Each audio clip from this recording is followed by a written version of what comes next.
I turn now to the horrible accident, derailment, as they call it, of the railways, Norfolk Southern in East Palestine, Ohio.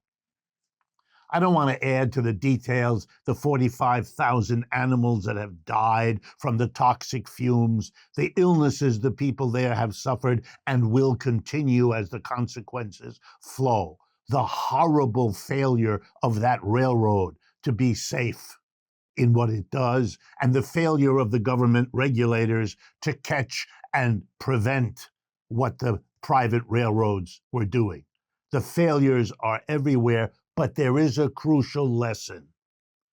And let me do it this way, and I don't mean to be flip, but I want to drive the point home.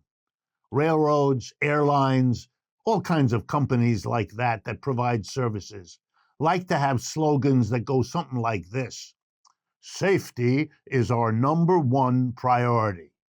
Very nice phrase, except it's never true. Let me say that again so that there's no misunderstanding. It's never true. And you know why I know that? Because the leaders of all those companies say so. They will say to investors, I've been at those meetings, and they will say to potential buyers of their shares, we're a profit-driven company. We maximize profits. We control our costs to maximize profits. I have no reason to disbelieve them. That's what business schools teach the executives as young people before they run things like Norfolk Southern Railway through East Palestine. And you know something? You can't have two number one priorities.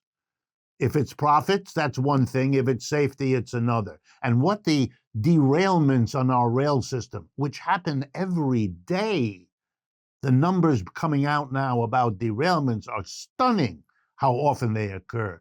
You know what they are? Proof that when you're choosing between what's most profitable and what's safest, what's most profitable wins the day. And that's not because people are mean, nasty, or bad. That's the way the system works. You get rewarded if you maximize your profit. No official at the railroad got a reward because he or she was the safest one around, if even it could be measured. No, our problem is a system that puts profit first, that says profit is what you get rewarded for, and if you don't make profits, that's what you get punished for. Of course, regulations then become just another obstacle for the executives to get around.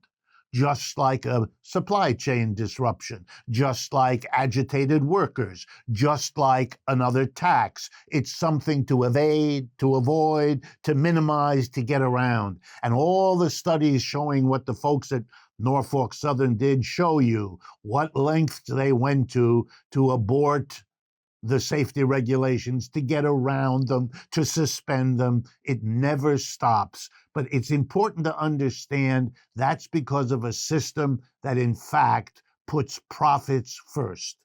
The only way to solve these problems is not another regulation for the executives to get around. It's to change the system.